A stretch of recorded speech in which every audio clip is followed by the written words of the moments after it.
Hi all. Exam പ്രിപ്പറേഷനൊക്കെ എവിടം വരെയായി? എല്ലാവരും നന്നായി പ്രിപ്പയർ ചെയ്തുകൊണ്ടിരിക്കുകയെന്ന് മിസ്സിനറിയാം. അപ്പോൾ ഈ പ്രിപ്പറേഷൻ ടൈമിൽ മിസ്സിങ്ങനെ ഓടി വന്ന ഒരു കാര്യം ഓർമ്മിപ്പിക്കാൻ വേണ്ടിയിട്ടാണ്. എന്താണല്ലേ, +2ൻ്റെ മാത്സിൻ്റെ ഓരോ ചാപ്റ്ററിൻ്റെയും വെയിറ്റേജ് നമുക്ക് മനസ്സിലാക്കണം. എന്നാലാണ് നമുക്ക് എത്ര മാർക്ക് അതിൽ നിന്ന് കിട്ടും എന്ന് മനസ്സിലാക്കിക്കൊണ്ട് ഓരോ ചാപ്റ്ററിൻ്റെ ഇമ്പോർട്ടൻസ് അനുസരിച്ച് പഠിക്കാൻ പറ്റുള്ളൂ. ഫസ്റ്റ് നമുക്ക് തന്നിരിക്കുന്ന ചാപ്റ്റർ ഏതാണ്? റിലേഷൻ ആൻഡ് ഫങ്ഷൻ ആണ്. അതിൽ നിന്ന് എത്ര മാർക്കാണ് നമുക്ക് കിട്ടുക? 4 to 7 ആണ് അതിൻ്റെ വെയിറ്റേജ്. നെക്സ്റ്റ് നമുക്ക് വരുന്ന ഏത് ചാപ്റ്ററാണ്? Inverse trigonometry. അതിൽ നിന്ന് 2 to 4 ആണ് ആ ചാപ്റ്ററിൻ്റെ വെയിറ്റേജ്. നെക്സ്റ്റ് വരുന്നത് മെട്രിക്സ്. മെട്രിക്സിൻ്റെ വെയിറ്റേജ് വരുന്നത് 5 to 7. 5 മാർക്ക് മുതൽ 7 മാർക്ക് വരെയാണ് മെട്രിക്സ്. അപ്പോൾ നമുക്കറിയാലോ, മെട്രിക്സ് ഇമ്പോർട്ടൻ്റ് ആയിട്ടുള്ളൊരു ചാപ്റ്ററാണ്. നന്നായി റിവൈസ് ചെയ്ത് പ്രോബ്ലംസൊക്കെ സോൾവ് ചെയ്ത് തന്നെ പഠിക്കണം. വിട്ട് കളയരുത് കേട്ടോ, സ്കിപ്പ് ചെയ്യരുത്. മെട്രിക്സ് എന്ന ചാപ്റ്റർ ഒരിക്കലും നിങ്ങൾ സ്കിപ്പ് ചെയ്യരുത്. പിന്നെ നമുക്ക് വരുന്ന ചാപ്റ്റർ ഏതാണ്? ഡിറ്റർമിനൻസ്. ഡിറ്റർമിനൻസിൻ്റെ വെയിറ്റേജ് എന്ന് പറയുന്നത് 5 to 7 മാർക്കാണ്. 5 to 7. Next chapter continuity and differentiability. അതിൻ്റെ വെയിറ്റേജ് എന്ന് പറയുന്നത് 5 to 9 ആണ്. അതിൽ നിന്ന് തന്നെ നിങ്ങൾക്ക് ഈ ചാപ്റ്ററിൻ്റെ ഒരു ഇമ്പോർട്ടൻസ് മനസ്സിലായല്ലോ. 5 to 9 വരെ വരുന്ന മാർക്കുകൾ നമുക്കിതിൽ നിന്ന് പ്രതീക്ഷിക്കാവുന്നതാണ്. അപ്പോൾ work on it and thorough all the topic. Okay അല്ലേ? Then application of derivatives. Next chapter വരുന്നത് ആപ്ലിക്കേഷൻ ഓഫ് ഡെറിവേറ്റീവ്സ്. അതിൻ്റെ വെയിറ്റേജ് എത്രയാണ് വരുന്നത്? 4 to 7.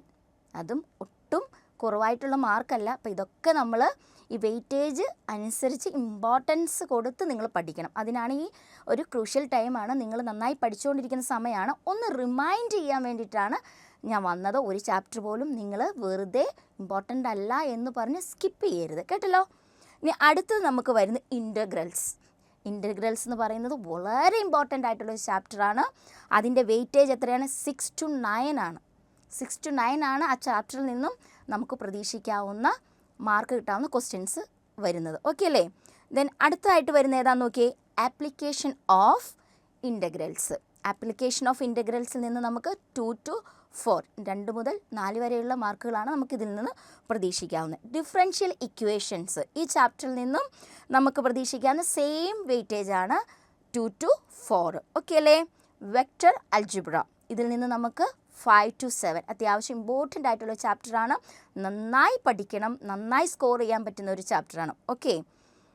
Then 3 dimensional geometry. അതിൽ നിന്ന് നമുക്ക് 2 to 4 ആണ് അതിൻ്റെ വെയിറ്റേജ് വരുന്നത്. Then linear programming. അതിൻ്റെ വെയിറ്റേജ് എത്രയാണ് വരുന്നത്? 5 to 7. ലീനിയർ പ്രോഗ്രാമിങ്ങും അതുപോലെ ഇമ്പോർട്ടൻ്റ് ആയിട്ടുള്ളൊരു ചാപ്റ്ററാണ്. അതിൻ്റെ വെയിറ്റേജ് എന്താണ്? 5 to 7 ആണ്. പ്രോബബിലിറ്റി അതിൽ നിന്നും നന്നായി തന്നെ ഇമ്പോർട്ടൻസ് ഉള്ളതാണ്. 5 to 7 ആണ് ഈ ചാപ്റ്ററിൻ്റെ വെയിറ്റേജ്. ഇപ്പോൾ നമ്മൾ ഓരോ ചാപ്റ്ററിൻ്റെയും വെയിറ്റേജ് നമ്മൾ കണ്ടു അല്ലേ? ഇനി ഓരോ ക്വസ്റ്റ്യൻസും എങ്ങനെയാണ് അറ്റൻഡ് ചെയ്യുന്നതെന്നും കൂടെ ഉള്ളതൊന്ന് നമുക്ക് നോക്കാം. ഓക്കെ അല്ലേ? ഇവിടെ നോക്കിയേ, 1 മുതൽ 8 വരെയുള്ള ക്വസ്റ്റ്യൻസിൽ നിങ്ങൾ അറ്റൻഡ് ചെയ്യേണ്ടത് 6 ക്വസ്റ്റ്യൻസ് ആണ്. അതിൽ ഓരോ ക്വസ്റ്റ്യൻസിനും കിട്ടുന്ന മാർക്ക് എത്രയാണ്? 3 ആണ്.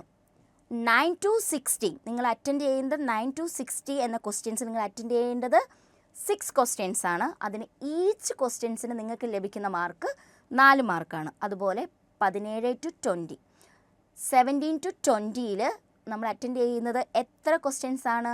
3 ക്വസ്റ്റ്യൻസ് ആണ് അറ്റൻഡ് ചെയ്യേണ്ടത്. അതിൽ നമുക്ക് ഓരോ ക്വസ്റ്റ്യൻസിനും ലഭിക്കുന്ന മാർക്ക് എന്ന് പറയുന്നത് 6 ആണ്. അപ്പോൾ ഇതൊക്കെ ഓർമ്മയിൽ വെച്ചിട്ട് വേണം നിങ്ങൾ എക്സാമിനായിട്ട് തയ്യാറെടുക്കാൻ. റിവൈസ് ചെയ്യുമ്പോൾ ഈ വെയിറ്റേജ് നോക്കിയിട്ട് ഇമ്പോർട്ടൻസ് കൊടുത്തുകൊണ്ട് പഠിക്കണം ഓരോ ചാപ്റ്ററും. ഓക്കെ അല്ലേ? നന്നായി റിവൈസ് ചെയ്യുക, നന്നായി പഠിക്കുക, പ്രോബ്ലംസൊക്കെ എഴുതി തന്നെ പഠിക്കുക. പിന്നെ എന്താ പഠിക്കേണ്ടത്? ഇക്വേഷൻസ്. ഇൻ്റഗ്രലിൻ്റെയും ഡിഫറൻഷിയേറ്റീവിൻ്റെ ഒക്കെ ഇക്വേഷൻസ് ഉണ്ട്. നന്നായി പഠിച്ച് പോയി പരീക്ഷ എഴുതുക. All the best.